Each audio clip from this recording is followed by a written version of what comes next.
Je vais vous raconter l'histoire de Rikiki, terrible pirate des mers.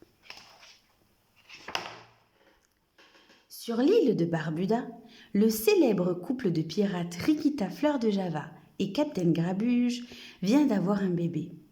Tout le monde est très impatient de voir la petite merveille, le descendant de la plus illustre famille de pirates de toutes les mers du Sud.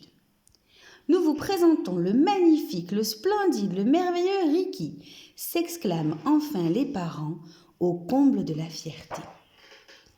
Mille tonnerres, il devrait plutôt s'appeler Riki, s'exclament les matelots. Il n'est pas plus gros qu'un bigorneau. Ouin, ouin, ouin.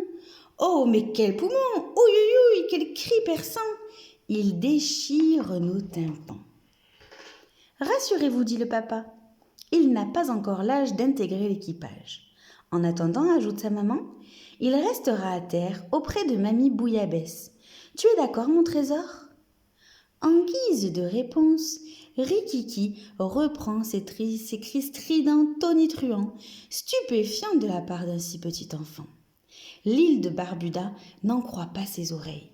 Rikiki hurle même entre deux gorgées de biberon, 2 cuillerées de purée, tant et si bien qu'il devient la terreur du quartier.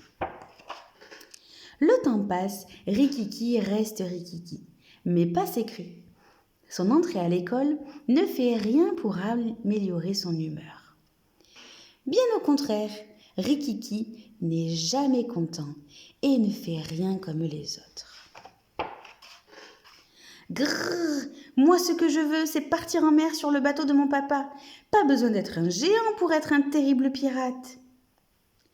Le pousse-toi-de-là est justement à quai avant de repartir pour un long et périlleux voyage à la poursuite de Barbe Noire le Terrible. Rikiki décide d'embarquer. Au petit matin, lorsque Rikita et le capitaine Grabuge le découvrent endormi sur le pont du navire, il est trop tard pour faire demi-tour.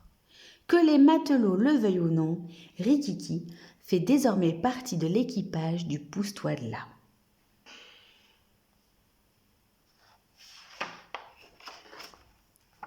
Mais hélas, ses parents avaient vu juste.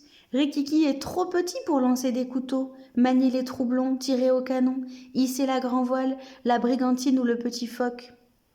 Va donc boire ton biberon dans la cale, demi-portion, gloussent les pirates tatoués et musclés. Je ne suis pas petit, je suis Rikiki, le plus terrible pirate des mers. Je peux ratatiner, zigouiller, chibouiller et transformer qui je veux en chair à pâté. Moi aussi, je veux pulvériser les navires ennemis, mastiquer des méduses et tirer au pistolet. Ça suffit, gronde le capitaine. Tu nous casses les oreilles. Tu es bien trop petit, mon garçon. Tu resteras à l'abri dans la cabine pendant que nous arracherons à cet affreux Barbe Noire le trésor des trésors. La mouette pygmée aux yeux d'or. La mouette pygmée aux yeux d'or est depuis toujours entre tes mains, Barbe Noire, mais plus pour longtemps, ha ha ha, se réjouit Captain Grabuge.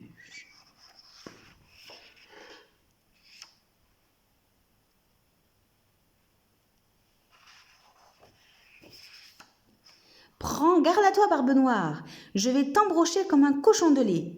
Numérote tes abattis, Grabuge, cette mouette est à moi et je vais te transformer en puzzle.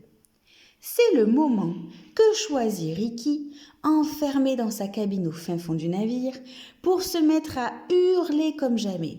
Il vocifère, il s'époumonne, il crie comme un enragé. Ses hurlements sont si terrifiants. Ah, ah que les pirates de Barbe Noire prennent la fuite en abandonnant la précieuse mouette pygmée. Toute voile dehors, le navire vire de bord comme s'il fuyait la mort. La mouette, terrorisée, se réfugie dans le fût du canon. Notre merveilleux trésor, envolé, jamais nous ne pourrons la rattraper.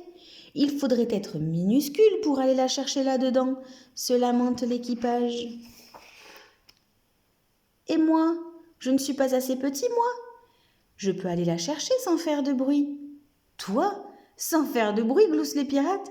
Tu en es bien incapable, toi qui nous casses les oreilles à longueur de journée. Tu n'y arriveras jamais. Rikiki se concentre et à pas de velours, calmement, sans un bruit, sans un mot, il s'approche et pénètre dans le trou. Sur le pont règne un silence absolu. Chacun retient son souffle.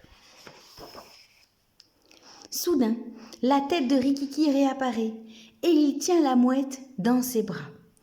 « Hurrah, bravo, Rikiki, le plus terrible des petits pirates, Rikiki, le plus terrible de tous les pirates !» Depuis ce jour, Rikiki n'utilise ses cris effrayants que pour faire peur à l'ennemi. Cette histoire est terminée.